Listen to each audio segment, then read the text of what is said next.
Welcome everyone. Let's begin our lesson for today by going over the learning goals and success criteria. First, what are we learning? We're learning how to construct perpendicular bisectors using a compass and straight edge. How are we learning it? Through the Constructing Perpendicular Bisectors notes and the Constructing Perpendicular Bisectors assignment. When can we use this information? To cut boards into smaller equal pieces in order to create or repair furniture. How do you know you learned it? By getting a score of 4 on the Constructing Perpendicular Bisectors assignment. Now let's take a look at our agenda for today. We will begin by going over the learning goals and success criteria. While we do that, you'll fill out your Get It Started. Once you've completed your Get It Started, we'll go over it together and answer any questions that you may have. After that, we'll go over the Constructing Perpendicular Bisectors notes, and then I'll give you time to complete the Constructing Perpendicular Bisectors assignment on Desmos. Once you've completed the assignment, we'll go over it together and answer any questions that you may have.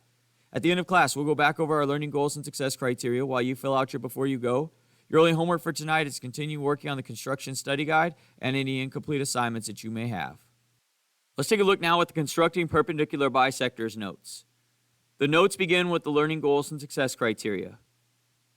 So what is a line segment? A line segment is a straight path that has endpoints on either side. So it looks like this. So we have a line here and it ends on both sides. Now how is that different from an actual line or a ray? Well, a line segment has endpoints on both sides. A ray extends without end, meaning it goes on forever in one direction and has an endpoint on the other side. So here we have an endpoint and this one goes on forever this way. And then a line extends forever with no end on both sides. Symbolic notation for line segments. When we talk about a line segment, we label it as AB. So it's the two endpoints, so A and B. So if this is A, this is B, we would call this segment AB. And it's written just like this. Geometric notation for line segments. Line segments are shown geometrically by labeling the endpoints on the line segments.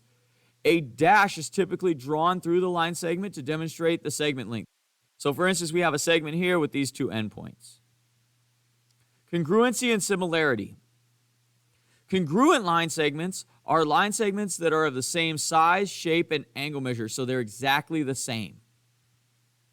And the way we write that is AB is congruent. This symbol means congruent. So AB is congruent to CD. Similar figures have the same shape and angle measure but have a different size. So we'd have a line segment that is half of the original or a third of the original or something like that. And the way we write that is AB is similar to CD.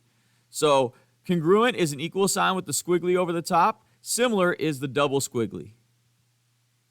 So congruency versus similarity. Congruent figures have all the same sizes.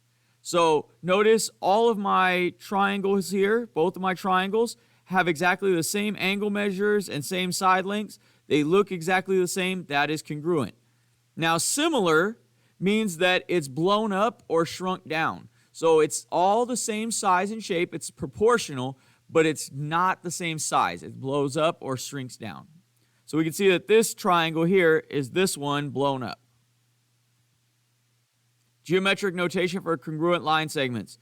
So line segments are shown geometrically by labeling the endpoints on the line segments, and congruent segments will be shown with the same number of dashes through the sides. So for instance, we have a triangle here, and on this side, you can see we have a single dash, and on this side, we have a single dash. That means that those two sides are exactly the same length. Then we have a double dash here and a double dash here. That means those two side lengths are exactly the same. Now, what is a perpendicular bisector? Perpendicular lines are two lines that form all right angles. And right angles are 90-degree angles. Bisecting line segments means that it cuts the original line segment in half. So it cuts it into two equal segments. So an example of this would be here. So we have our original line segment here. If we were to cut that in half, if we were to go halfway through, it would be right here. And then when we draw our line, it forms all right angles here. So this is a right angle, right angle, right angle, and right angle. So that's a perpendicular bisector. Now, how do we construct perpendicular bisectors? There's a video here that shows you how to do that using Desmos. So go ahead and watch that video. Let's take a look now at how we can construct perpendicular bisectors using Desmos. So we're given a segment here. we're going to go ahead and pop out our menu. And what we want to do is we want to create a circle around each of these points that passes through the other one. So if I go to the circle tool and click on it, and I create a circle that goes from here and extends out to the other point, just like that. So now I have one circle, and now I need another circle that's exactly the same size with this as its center. So I'm going to use the circle tool again, and this time I'm going to click on this point and extend it to here. And notice now I have two circles, and I have two spots where they overlap, right here and right here. So I'm going to put points right there. So now those are my 2 points. Now all I need to do is use the segment tool to connect those 2 points. And what I should have now is my original line segment cut perfectly in half, so that's the bisector part. And then each of these angles should be exactly 90 degrees. So that's the perpendicular part. So this is how you construct a perpendicular bisector. Now there's a video here that shows you how to construct perpendicular bisectors using a paper and a compass.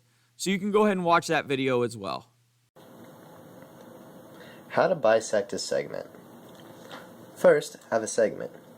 Next, go ahead and get your safety compass and line it up, the brass ring, with one of your endpoints. Then, pick one of your marks along your compass that is beyond halfway across your line segment.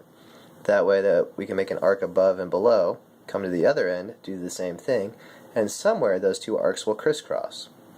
So, I'm going to come over here, beyond halfway, and pick this mark right here. I'm going to go ahead and make an arc up above. And I'm going to come down and do the same thing down below. Now, you have to remember which hole you used. It looks like 2, here's 3, so 2.5 right in the middle by that bold line. Come to the other end. I'm going to do the exact same thing using the same hole. For me, it might be a little bit different for you guys. There's 2.5 there. And come up here. 2.5 up here. Alright, I have a crisscross up above, crisscross down below. If I connect these two just right, I will create a nice line that chops right through here. So, notice over here I have this is a special construction. Not only does this bisect a segment, which means that it chops it in half so that this side is exactly the same size as this side. If that bisects it and these two pieces are the same, this also creates a midpoint right here. So the bisect of a segment also creates a midpoint. One other special feature about this is that this bisect line here is also constructed at a 90-degree angle. So, in this one construction, we've created 3 different things. We have bisected a segment, which means we've chopped it in half. Because of that, we now have the midpoint, and we also have a perpendicular line. So this line going through here can actually be a perpendicular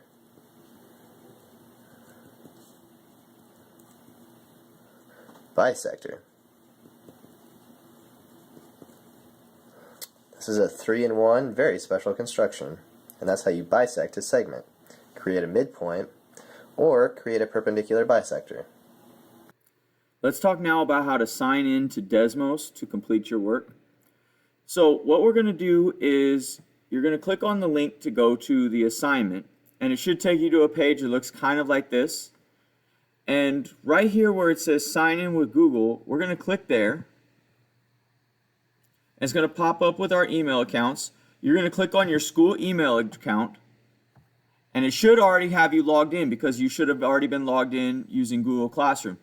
From there, I'm just going to click Start the Activity, and it will take me into the assignment and allow me to begin.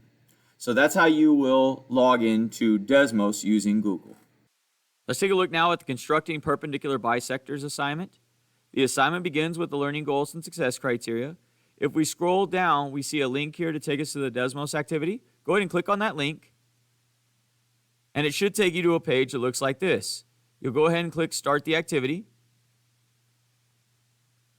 The assignment begins with the learning goals and success criteria. We'll go ahead and click Next. Let's take a look now at how we can construct perpendicular bisectors using Desmos. So we're given a segment here. We're going to go ahead and pop out our menu.